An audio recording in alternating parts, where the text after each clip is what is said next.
दोस्तों, अगर आप रेलवे ग्रुप डी का तैयारी कर रहे हैं या फॉर्म भरने का सोच रहे हैं तो ये वीडियो आपके लिए बहुत ही इम्पोर्टेंट है।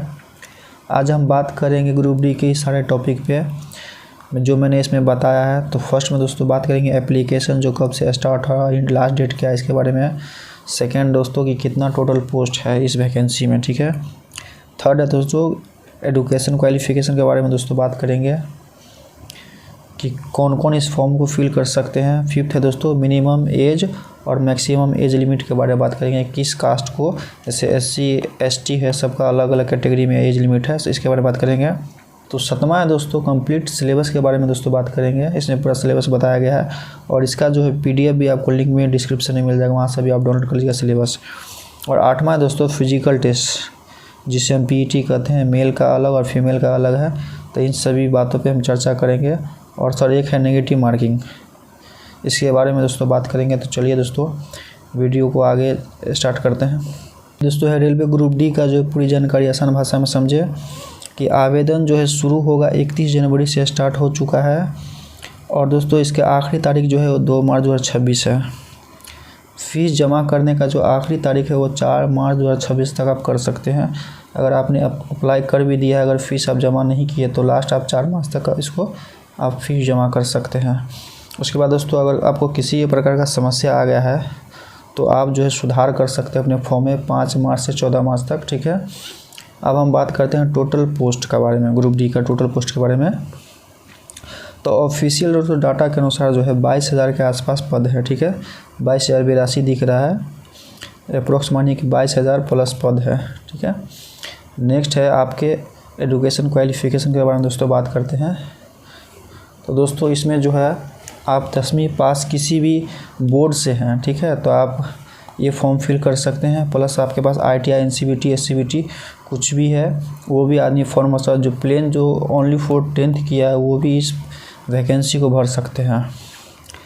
थर्ड दोस्तों NSC जो NSC किए हुआ है वो भी दोस्तों ये फॉर्म भर सकता है। NSC सर्टिफिकेट, NSC होता क्या है पहले इसके बारे में बात समझिए। जब आप किसी ट्रेड जैसे फिटर हो गया, इलेक्ट्रिशियन हो गया, वेल्डर हो गया, मैकेनिक आदि होगा, इससे आपको जो है ट्रेनिंग पूरा करते हैं ना, तो सरकार आपको जो है एक सर्टिफिकेट देती है, उसे ही NSC कहलाता है, ठीक है। तो वो भी इस फॉर्म को भर सकते हैं। मतलब मेन समझ दोस्तों कि सिर्फ 10वीं पास हो तो भी फॉर्म आप भर सकते हैं। मिनिमम क्वालिफिकेशन है कि 10th पास। अब एज की बात करते हैं तो दोस्तों एज जो सामान्य एज बताया गया है 18 साल और मैक्सिमम दोस्तों मिनिमम 18 साल और मैक्सिमम है 36 साल का, ठीक है। अब इसमें दोस्तों जनरल के बारे में बात करते हैं, जनरल EWS के बारे में बात करते हैं।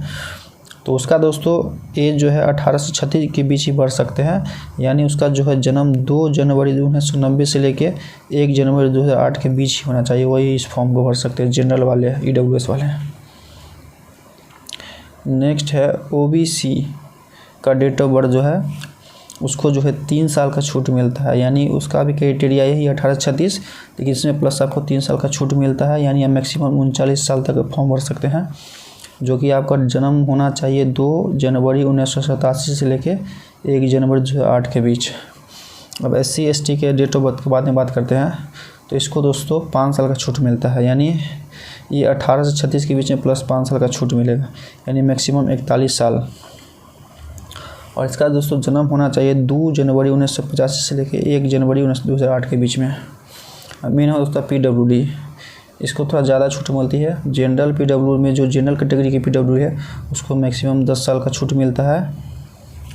OBC को दोस्तों 13 साल का छूट मिलता है और SC ST को 15 साल का, यानी आप 51 साल के भी तभी ये फॉर्म भर सकते हैं, ठीक है।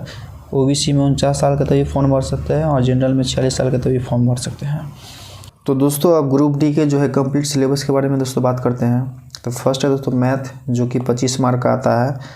इसमें दोस्तों पूछा जाएगा आपको number system, board mass, simplification, decimal and fraction, percentage, ratio and proportion, partnership, profit and loss, discount, simple interest, compound interest.